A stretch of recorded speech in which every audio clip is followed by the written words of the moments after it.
I'm coming to you after a lifelong experience of addiction in all of its forms. And I'm telling you that this inquiry about workaholism is the same as all the rest of them. When is enough enough? We can only find the thing that is fulfilling within.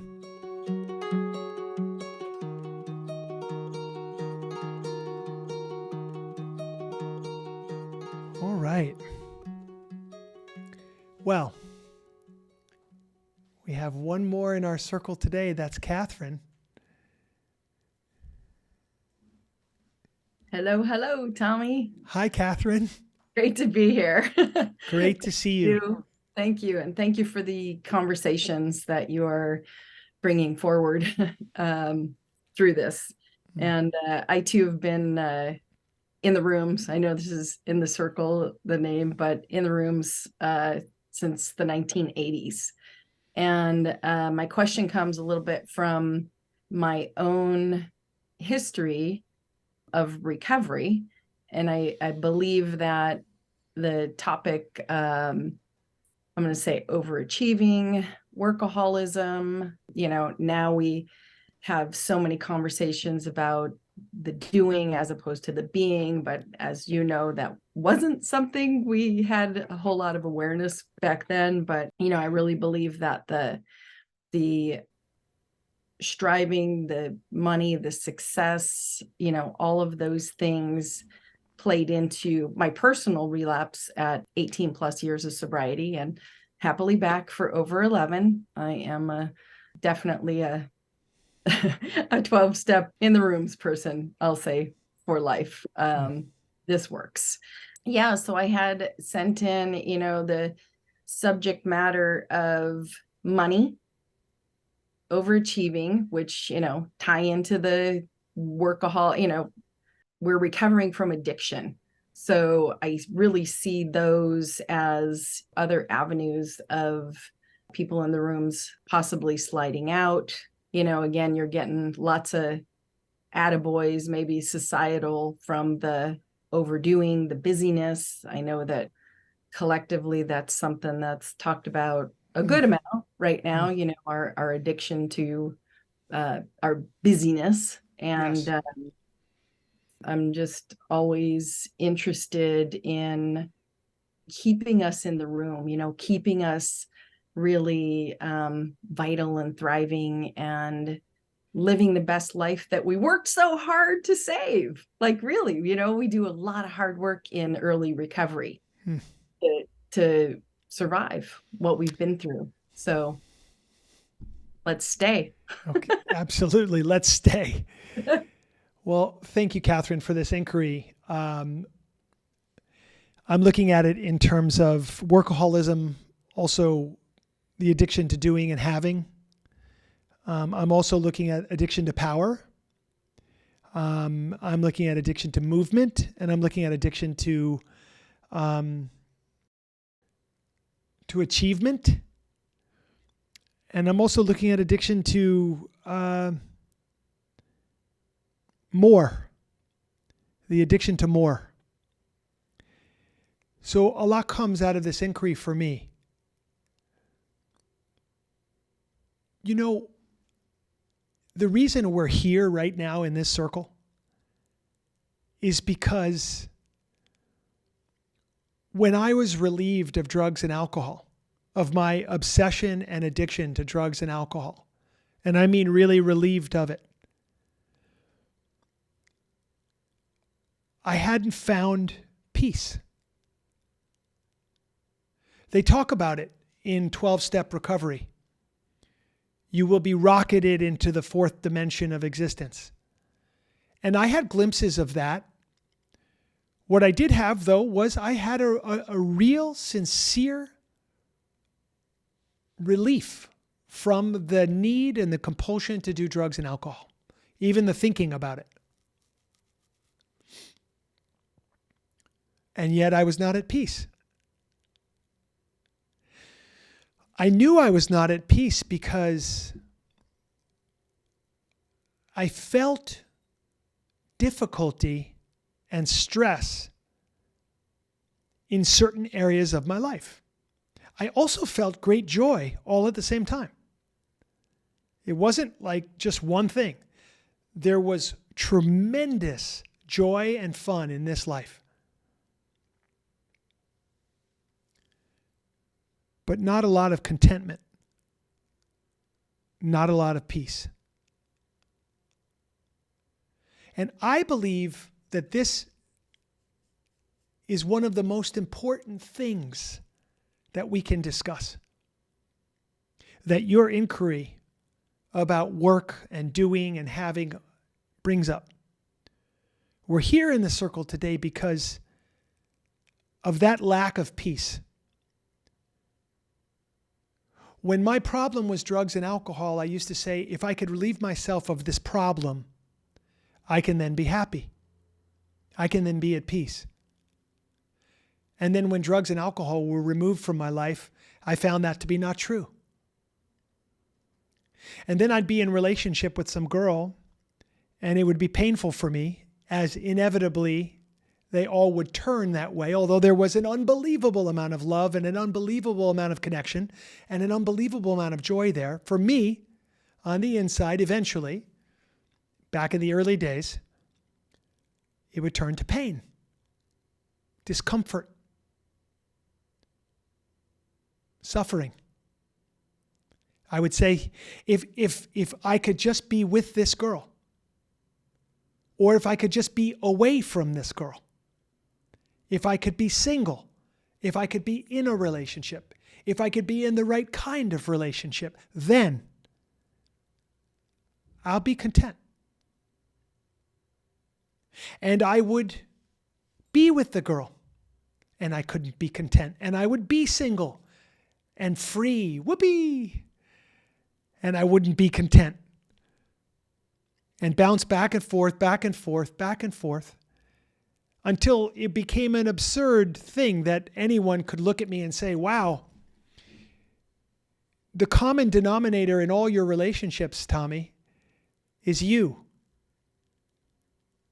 But I would get the things that I wanted to get. I'd get the things that I wanted to get. And lo and behold, it wasn't bringing peace into my life. I would pursue physical feats, athletically, rock climbing, biking,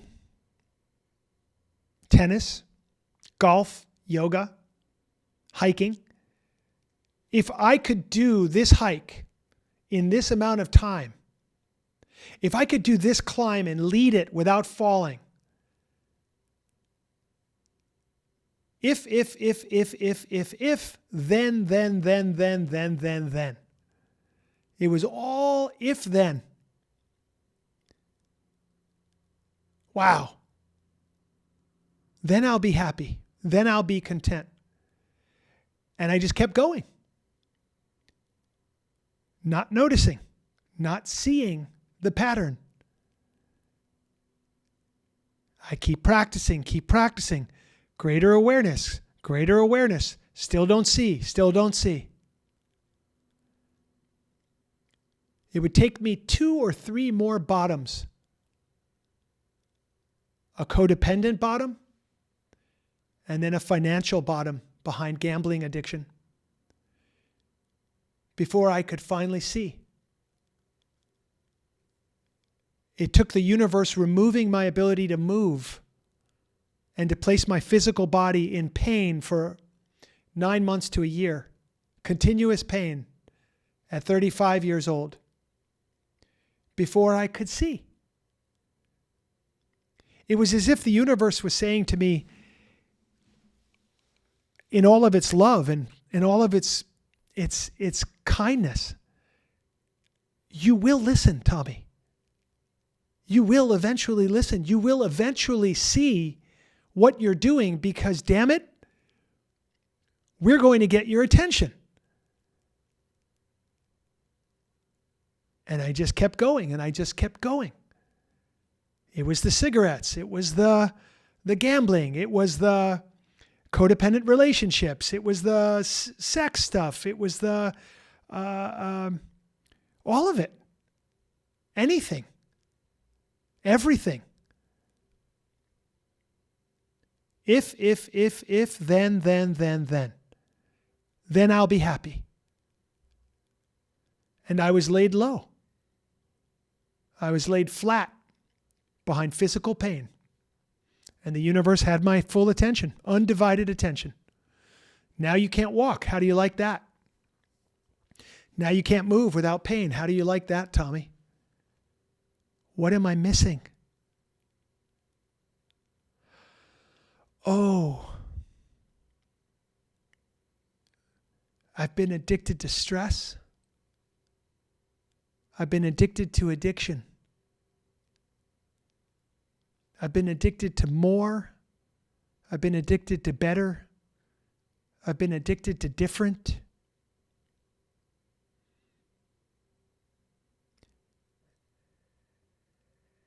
And when is it going to stop? I'm 12 years sober at that point in time. 12 years sober and I can barely walk. Wow. We're in this circle today because I recognized that addiction has a frequency. And it isn't about the behavior. It isn't about the specific drug or alcohol. There's a signature to this thing. That if-then thinking has got to stop if we're ever going to find peace. It isn't going to be because something in the external world took place or didn't take place. It won't matter. I've known people that have nothing to their name, and they're happier and more content than most people I've ever known. And I know billionaires who are some of the poorest people you could ever meet. When is enough enough? When does it stop? I've got people in my life who have so much money and they just say, it's not enough. I want to become a billionaire. And of course I say to myself, well, what will happen then? What do you think then? What you having another zero in your bank account, what is that going to mean? Do you feel you'll be able to justify your existence at that point? And I can only say this from a place of tremendous compassion and empathy because I've been there in 50 or 60 different ways of my own. If, then. How can we ever get enough if we live in that frequency of if and then? If we're looking to the external world to find contentment, if we're waiting for something to take place or not take place, and we are in that subconscious belief that if this thing takes place, then I can be happy, or if this thing doesn't happen, then I'll be happy. We are at the mercy of the transient world around us. And we've never come to the internal focus, the internal gaze, which is the critically necessary piece of truly finding peace and contentment, of truly finding recovery. And so yoga tells us, turn your gaze within. Have you had enough of looking to the external? Have you had enough of waiting for this thing to happen, for this person to show up and save the day? This amount of money to arrive to your bank account? This kind of house, this kind of boat, this kind of sex, this kind of body, this kind of relief? It can go on. How many lifetimes do we want to do this? There's no end to it. And so the addiction to doing, workaholism, it's just the same thing all over again. I'll show you how worthy I am. I'll show you how much I can do, how clever I am, how smart I am, how I outsmarted this person, outsmarted that system, figured it out for myself. And by the way, look at all the money I'm going to give away. I'm a philanthropist now. Now, there's nothing wrong with giving money away. It's fantastic. We want to do it without virtue signaling. Look how great I am. I worked 90 hours every week this year. Isn't it amazing? No, it's not amazing. It's horrible. Horrifying, actually. How are your relationships doing? How's your breath work? How's your relationship to your heart and your soul? How's your mind? Are you still a pauper on the side of the road looking for more? When is enough enough? And so we worship at the feet of billionaires in our society today. Worship those people. Oh my God, they've become our demigods.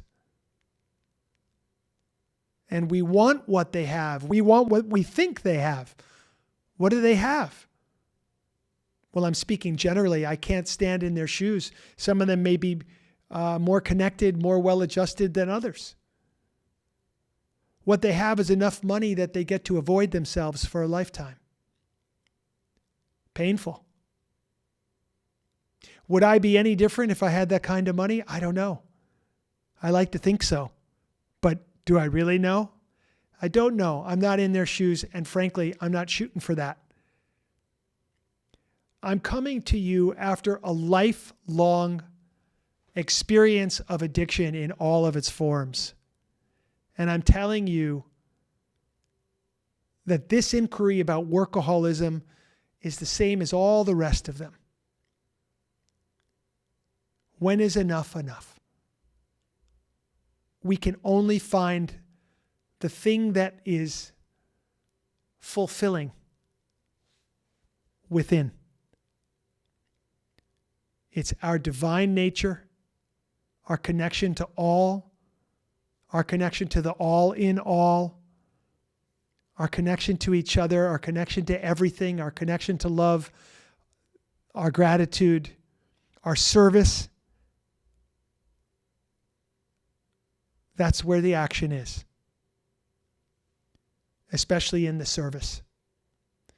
And obviously that's not a teaching of mine. That's been around a long, long time.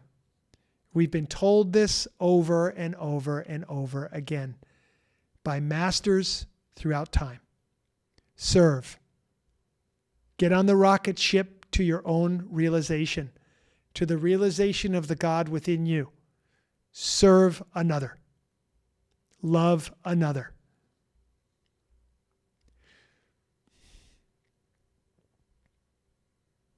So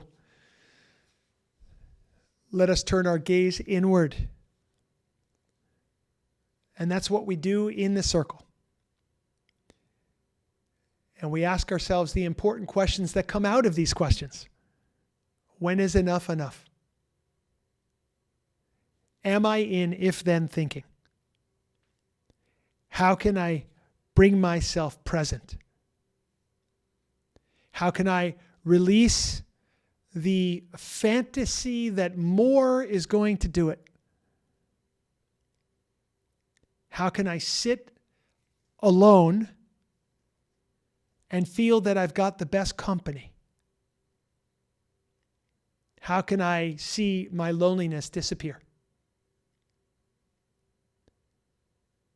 How can I connect with others in a meaningful, loving, mutually kind and beneficial and sweet-hearted way?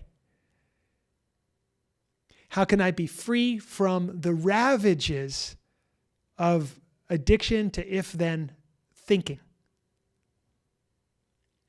And how can I be free of the sense that if I do more and have more, that somehow that's going to do it for me? And finally, then, I can be seen in the way that I imagine if others see me, then I can be happy. So this is what comes up for me, Kathryn, in your inquiry. I'd love to hear from you and let me know what comes up for you. I love the clarity of the if-then thinking. I haven't thought it that simply for quite some time. Again, I'm kind of past that chapter, thank God. And what I know for me then that finding my way through no thought of my own to a Kundalini yoga class really helped save my butt. And, I know that this community is specifically a lot about that. So I just, I really heard, what we're really looking for, the peace, contentment. And that's not something I think that maybe I hear enough about, and I don't know if it's talked about quite enough. I don't know if we have that distinction, as well as maybe could serve us all in the recovery community. And I do think about the when is enough, and I drew that line for myself and moved along and, sold the business and did this next chapter. And I'm forever grateful that, that piece of me that wants to really live continues. And yes. I wrote down quite a few of those words as you talked. Contentment's like big on my page right here. Fulfillment, love, and I know when I am in those yoga classes and with me, that is one of the most beautiful places on our mats, in our circles. When we're here for ourselves, with ourselves. And it doesn't matter how many zeros or jobs or any of the if-then stuff, because that's what we have, what we are right then. And it's so beautiful. Thank you. I can't wait to re-listen to that. You said, so much. And I hope the inquiry serves. Well, the inquiry will serve for sure. And I thank you so much for it. And I just want to say congratulations on,